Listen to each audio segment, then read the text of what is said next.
Jadi ketika dilakukan ritual di tempat yang angker ini, dukun yang memimpin ritual ini, upacara ini, itu pingsan. Tiba-tiba pingsan. Ketika dia sadar, dia ngomong, "Sini, mana keluarga dari Mak Yati? Aku mau ngomong." Aku nggak berani. Buat masuk ke dalam tuh aku nggak berani.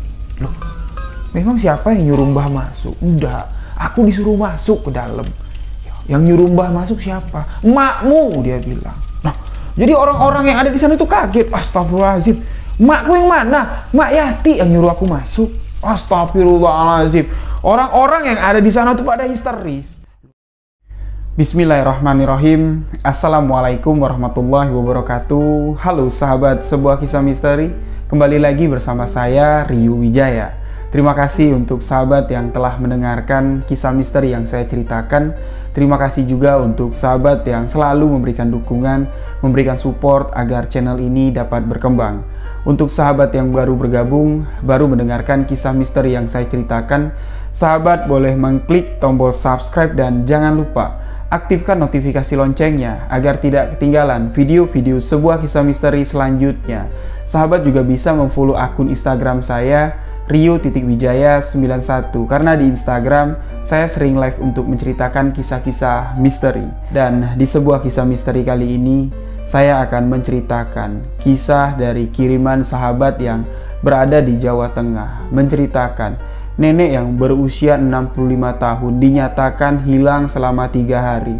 Nenek ini mengaku ketika ditemukan oleh keluarganya, dia menceritakan selama 3 hari beliau melakukan perjalanan yang sangat jauh sekali, menembus ruang dan waktu memasuki alam gaib.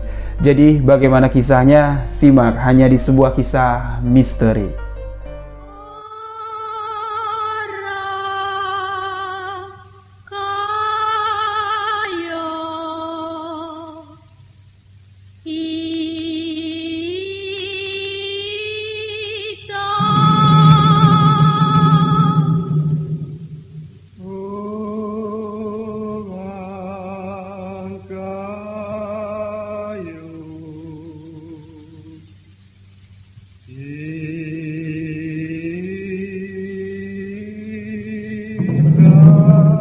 Kisah ini dibagikan oleh sahabat kita yang bernama Mas Rido.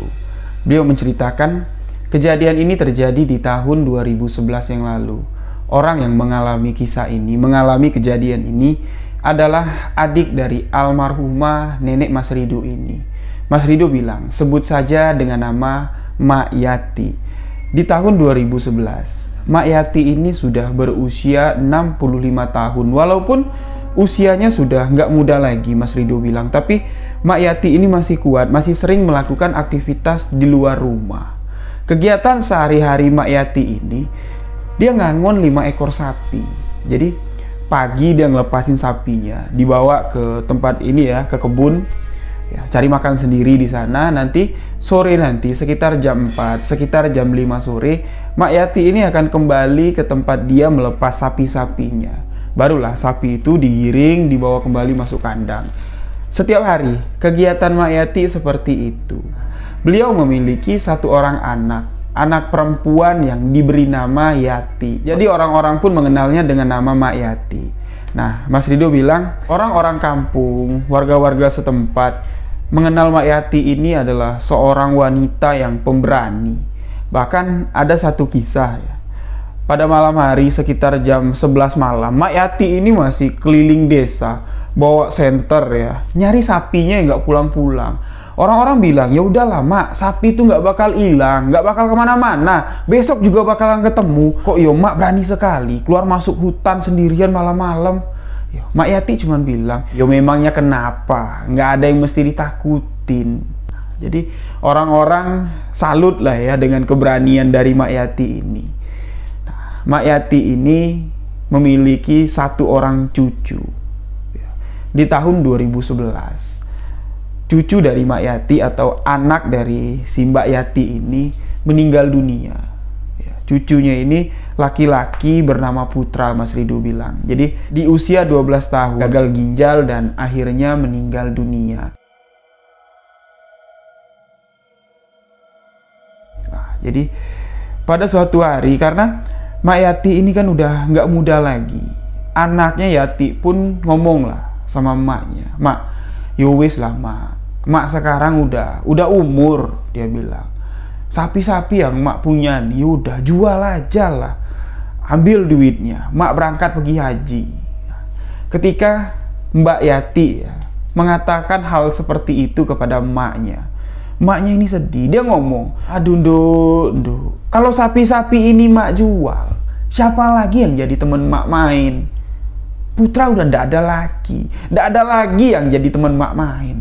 Kamu sibuk kerja, pergi pagi pulang malam. Suamimu juga gitu. Rumah ini nggak ada orang, Duk. Sapi-sapi itulah cuman jadi teman emak."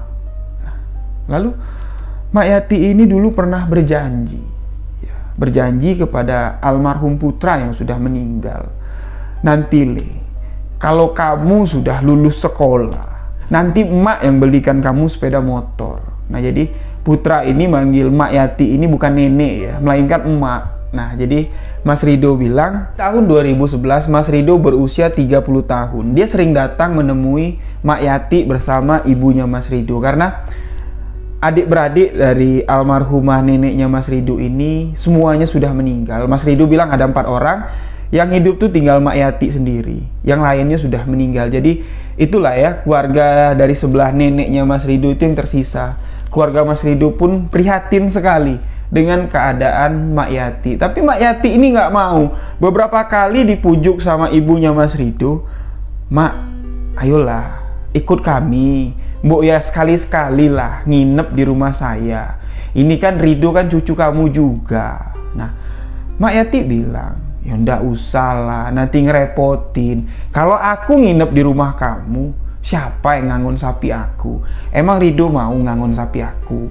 Nah, jadi pokoknya kalau setiap ketemu dengan Mak Yati, yang diomongin itu cuma sapi, sapi, dan sapi. Mas Rido bilang, sengaja Mak Yati ini ngomongnya itu sapi, cerita sapi, karena dia nggak mau nginget almarhum cucunya yang bernama Putra. Karena dia sedih sekali. Kedekatan Rido dengan Mak Yati ini lumayan dekat juga lah, tapi tidak sedekat Putra dengan si neneknya Mak Yati ini. Nah, jadi pas pertemuan ibunya Mas Rido dengan Mak Yati, ibunya Mas Rido mengatakan, "Mak, ya udahlah, sapi-sapi Mak Yati ini kan banyak sekali. Bu ya setengah dijual, setengah lagi disuruh orang lah yang ngangon. Mak kan udah nggak muda lagi, nanti mak kenapa-kenapa. Malah Mak Yati ini marah. Jadi kamu nganggap aku nih tua, sakit-sakitan, nggak bisa lagi ngangon sapi." Lalu ibunya Mas Rido pun nggak bisa ngomong apa-apa lagi.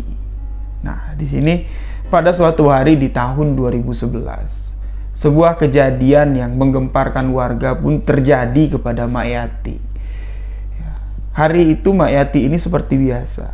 Pagi-pagi dia keluar, udah ngangon sapi sampai tengah hari. Tengah hari dia pulang, biasanya dia masak. Setelah masak, makan, istirahat. Mulai dari jam 3 dia keluar lagi. Dia nyari sapinya, dilepasnya di mana tadi. Yang ngumpulin sapinya, ditarik lah, digiring, dibawa pulang ke kandang. Biasanya jam setengah 6 sore atau jam 6 sore, Mak Yati ini sudah pulang. Tapi pada hari itu, sampai jam 8 malam, Mak Yati ini nggak pulang ke rumah. Anaknya Yati bersama suaminya ini udah panik. "Mas, Mak kok belum pulang? Kamu cari Gi." Nah, suami dari Mbak Yati pun pergilah mencari dengan beberapa orang warga. Mencari ke tempat-tempat yang biasa Mak Yati ini melepas sapi. Tapi memang ada satu tempat yang tidak didatangi warga pada malam itu. Jadi tempat ini masih dikatakan kayak hutan lah, tapi nggak terlalu lebat lagi hutan itu.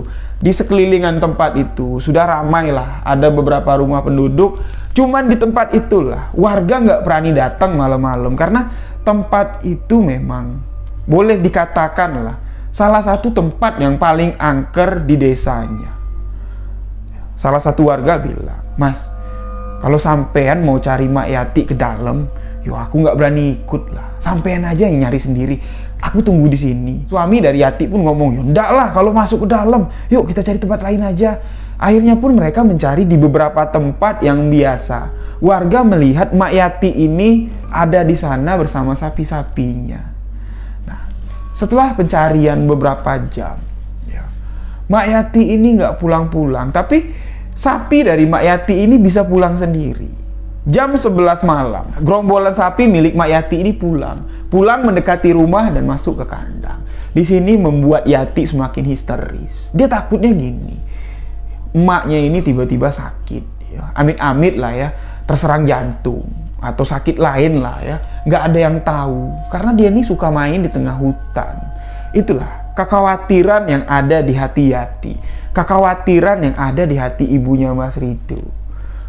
Akhirnya apa yang dicemaskan oleh orang-orang ini terjadi. Warga terus mencari. Pada siang hari, keesokan harinya ya, suami dari Yati bersama Mas Rido juga, bersama ibu dari Mas Rido juga, mencari Mak Yati ke hutan yang dikatakan warga angker tadi. Jadi mereka menelusurilah hutan tersebut. Tapi jejak dari Mak Yati ini sama sekali nggak kelihatan. Mak Yati hilang bagaikan ditelan bumi. Hingga sampai 3 hari. Pencarian terus dicari. Sampai-sampai warga dan keluarga dari Mak Yati sendiri berpikir kalau Mak Yati ini sudah meninggal dunia.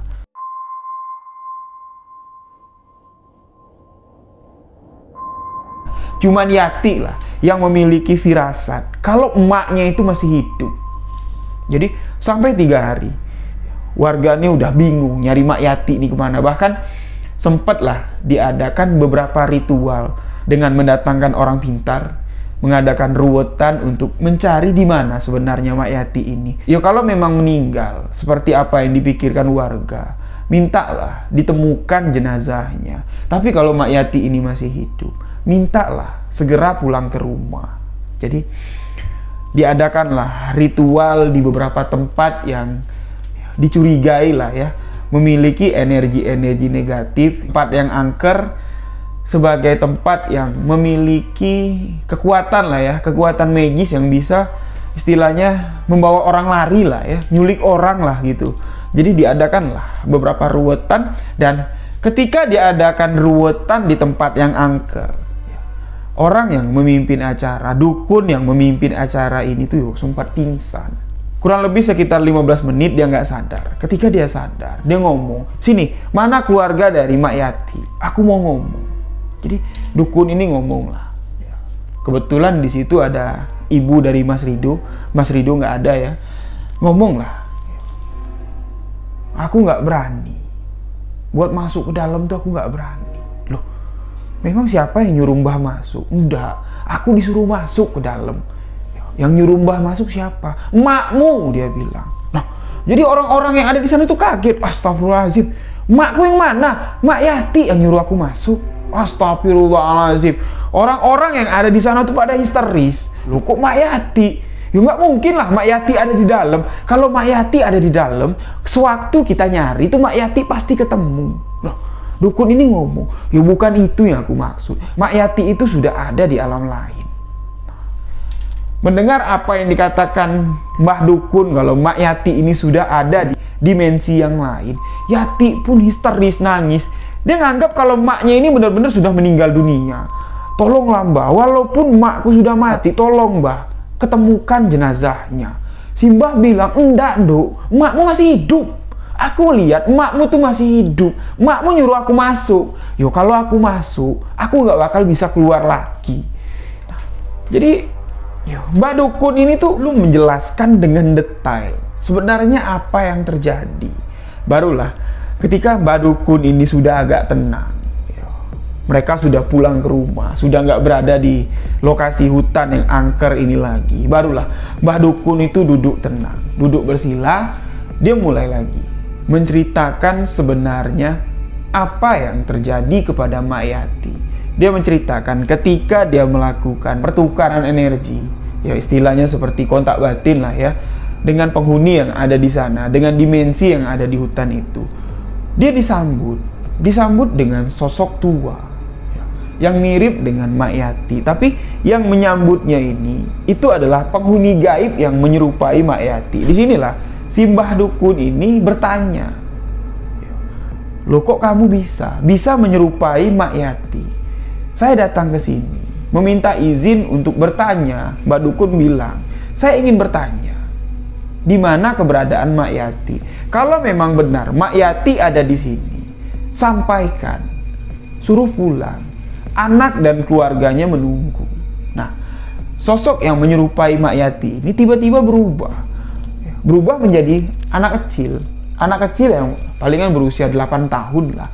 Dan anak kecil yang berubah ini mengatakan kepada si dukun ini, kalau kamu mau ikut, mau melihat Mak Yati, kamu ikut aku. Yuk ikut. Nah, inilah si Mbah Dukun ini nggak berani masuk ke dimensi tersebut. Karena kalau Mbah Dukun ini masuk ikut dengan anak kecil ini, Mbah Dukun ini bisa dipastikan dia nggak bakal bisa keluar lagi dari sana. Nah, ketika Mbah Dukun ini meminta lagi, tolong, kalau memang Mak Yati ada di sini, antarkan Mak Yati keluar dan pulang. Disitulah Mbah Dukun ini melihat di hadapannya itu yang tadinya hutan, banyak semak belukar. Itu seketika berubah seperti pintu. Dari balik pintu itulah Mak Yati keluar dengan menggendong anak. Di belakang Mak Yati ini ramai anak kecil.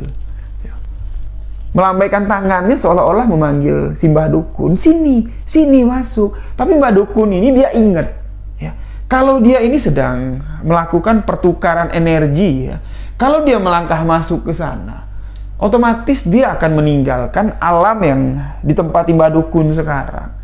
Alam manusia akan ditinggalkan sama Mbah Dukun. Mbah Dukun ini bisa mati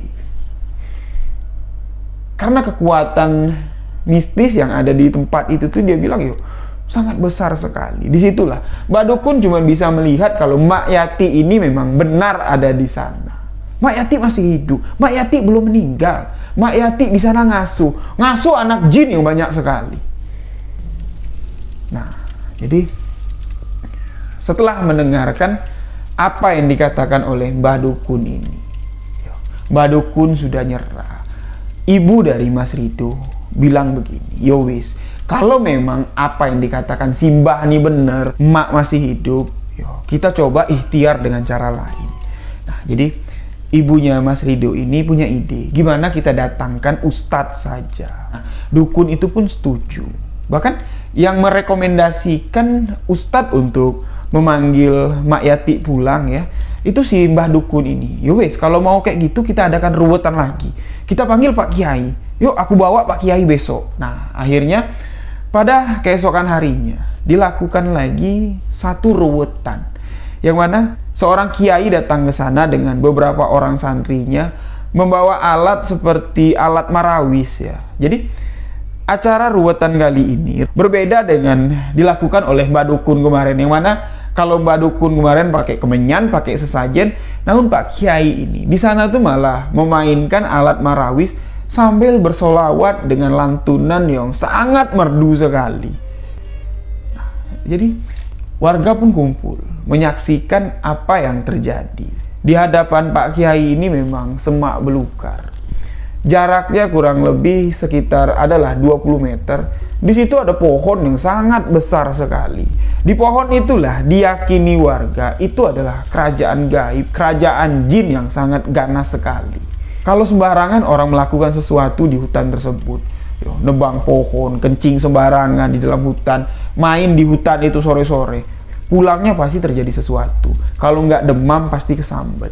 Nah, jadi dari arah pohon besar itu, yang tepat berhadapan duduk dengan Pak Kiai yang tengah berzikir. Di belakang Pak Kiai ini terus, alat-alat merawis itu terus dimainkan oleh santri-santrinya. Pohon besar yang ada di hadapan Pak Kiai itu nggak ada angin. Tiba-tiba seperti dahannya itu bergoyang semua. Daun-daun kering itu pada jatuh semua. Nggak lama kemudian Mak Yati berjalan menembus semak belukar itu, keluar dan duduk di hadapan orang yang sedang memainkan marawis. Yati yang melihat emaknya keluar dari semak belukar, pengen ngejar, tapi Pak Kiai menghalangi. Jangan, biarkan dia sampai ke sini. Jadi dibiarkanlah Mak Yati ini berjalan seolah-olah pandangan Mak Yati yang usianya sudah 65 tahun itu pandangan itu kosong. Berjalan tanpa menggunakan sendal. Berjalan dari dalam semak belukar itu, mendekati orang-orang yang memainkan marawis, dan Mak Yati duduk. Gak lama Mak Yati duduk, Pak Kiai mengucapkan salam, Assalamualaikum. Mak Yati menjawab, Waalaikumsalam, dan pingsan. Di sini warga pun membantu untuk ngangkat Mak Yati. Dibawalah pulang ke rumah. Sesampainya di rumah, Mak Yati ini dibiarin sama Pak Kiai. Biarkan dia bangun sendiri. Mak kamu nggak kenapa-kenapa. Dia cuma capek. Mak kamu ini sudah berjalan sangat jauh sekali. Jadi biarkan dia istirahat. Jadi di sini Pak Kiai barulah menjelaskan apa yang sebenarnya terjadi. Apa yang dikatakan oleh Mbah Dukun itu memang benar. Mak Yati ini disandra masuk ke dalam kerajaan gaib, tepatnya kerajaan jin. Mak Yati ini disuruh untuk ngasuh ratusan anak jin, banyak sekali. Mak Yati ini sama sekali nggak tahu, Mak Yati ini sama sekali nggak sadar kalau dia itu terperangkap di dunia gaib, terperangkap di kerajaan jin. Apa yang dilihat sama Mak Yati, apa yang dialami sama Mak Yati itu yo, seolah-olah itu adalah satu kehidupan di desa mereka. Apa yang dilihat Mak Yati itu, anak-anak kecil yang dilihat Mak Yati itu, seperti masa lalu Mak Yati ketika mengasuh almarhum putra. Bahkan di sini Pak Kiai mengatakan, satu sosok yang menahan Mak Yati di sana adalah anak kecil yang menyerupai putra. Anak Yati yang sudah meninggal dunia. Sosok itulah yang menarik atau menyeret Mak Yati ini masuk ke dimensi alam gaib. Jadi Pak Ustadz mengatakan, biarkan ibu kamu tidur. Nanti kalau dia bangun, suruh dia mandi, jangan dikasih makan dulu. Biarkan perutnya kosong dulu sampai dia muntah. Jadi Yati nanya, loh kok tidak boleh dikasih makan Pak Ustadz? Biarkan perutnya kosong sampai dia muntah. Kalau sekarang diberi makan, apa yang dimakan sama ibu kamu itu percuma. Karena energinya itu belum benar-benar kembali. Belum benar-benar menyatu dengan dunia ini lagi. Energi negatif yang ada di tubuh ibu kamu itu harus dibersihkan dulu semua. Kalau nanti bercampur dengan makanan menjadi darah daging, energi itu akan menjadi darah daging juga di ibu kamu. Suatu saat nanti, ibu kamu akan bisa lagi masuk ke sana. Nah, jadi Yati kan takut ya, takut ibunya balik lagi ke sana. Nah, keesokan harinya, Mak Yati ini baru bangun. Seharian tuh dia tidur pules sekali. Jadi acara yang dilakukan ya untuk mengembalikan Mak Yati lah kita sebutkan, itu kan dilakukan ba'da zuhur ya, sekitar jam 12:30. Mak Yati diketemukan tuh jam 3 sore. Nah, dari dia pulang ke rumah dari jam 3 sore itu, besok paginya Mak Yati ini baru bangun. Jam 8 pagi Mak Yati ini tiba-tiba udah duduk ya, ngeliat celingak, nanya sama anaknya, putra mana? Nah, Yati kan bingung. Mak, istighfar mak, istighfar. Putra mana? Jadi Yati ini ingat apa yang diceritakan sama Pak Ustadz, kalau ada satu sosok yang menyerupai anaknya almarhum putra. Sosok itulah ya yang menahan atau menarik Mak Yati ini masuk ke alam sana. Di sini Yati mencoba duduk di samping maknya. Mulai berbisik pelan-pelan, Mak, istighfar, astagfirullahaladzim.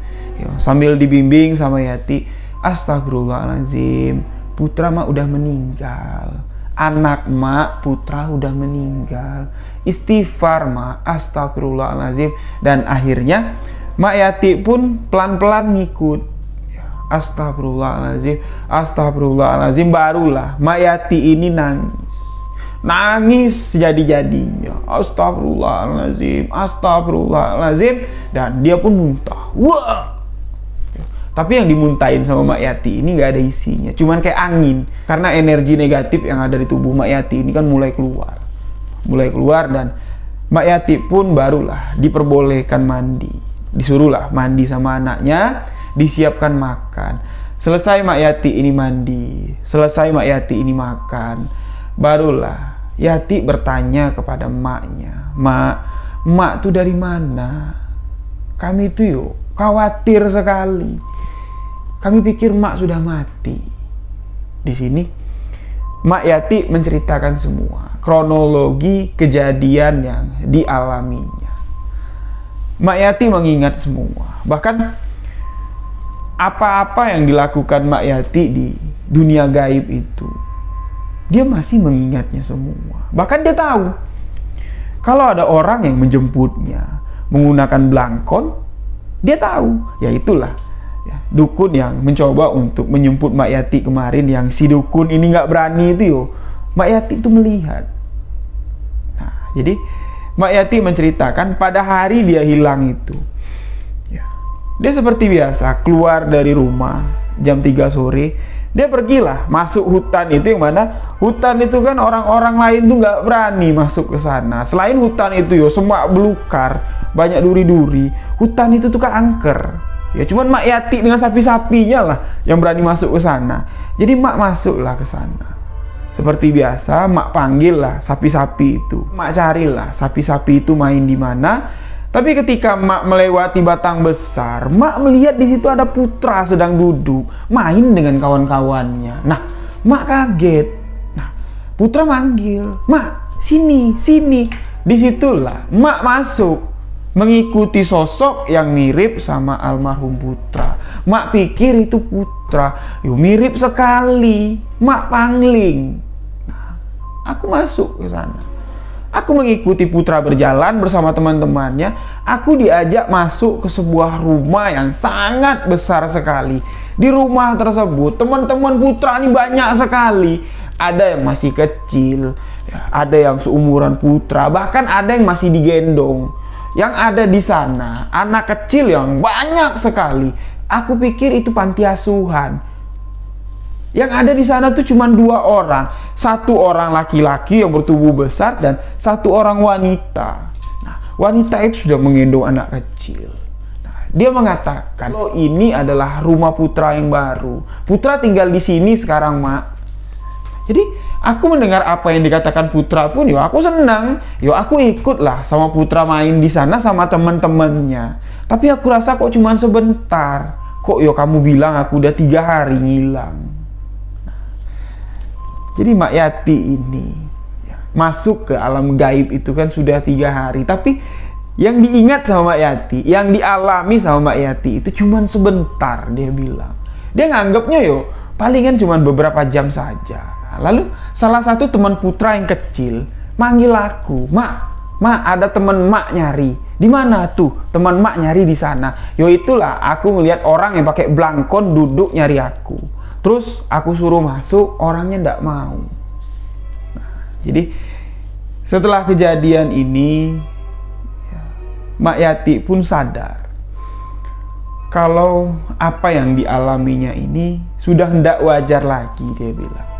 Ketakutannya kehilangan putra dimanfaatkan oleh sosok gaib. Karena ya putra ini kan selalu ada di pikiran Mak Yati. Dia masih belum nerima lah ya kalau cucu yang paling dekat sama Mak Yati ini sudah dipanggil sama Yang Maha Kuasa. Jadi kerinduan Mak Yati dengan almarhum putra itu dimanfaatkan oleh sosok gaib untuk menyeret Mak Yati ke dalam kerajaan jin, untuk mengasuh anak-anak jin yang ada di sana. Tapi alhamdulillah Mak Yati ini cepat dapat ditemukan. Kalau terlambat saja, ya, Mak Yati sudah 3 hari berada di sana. Kalau sampai 7 hari, 7 malam Mak Yati tidak bisa kembali ke alam manusia. Mak Yati ini bisa hilang sepenuhnya. Demikianlah sebuah kisah misteri yang dibagikan oleh Mas Rido. Kejadian ini terjadi di tahun 2011. Nah, di tahun 2016, ya, beberapa tahun ya setelah kejadian ini, Mak Yati sakit. Mak Yati sakit selama 1 bulan dan beliau meninggal dunia. Jadi, saya mengajak sahabat-sahabat semua, khususnya untuk yang beragama Muslim, marilah sama-sama kita membacakan suratul Fatihah untuk mendoakan almarhumah Mak Yati. Al-Fatihah.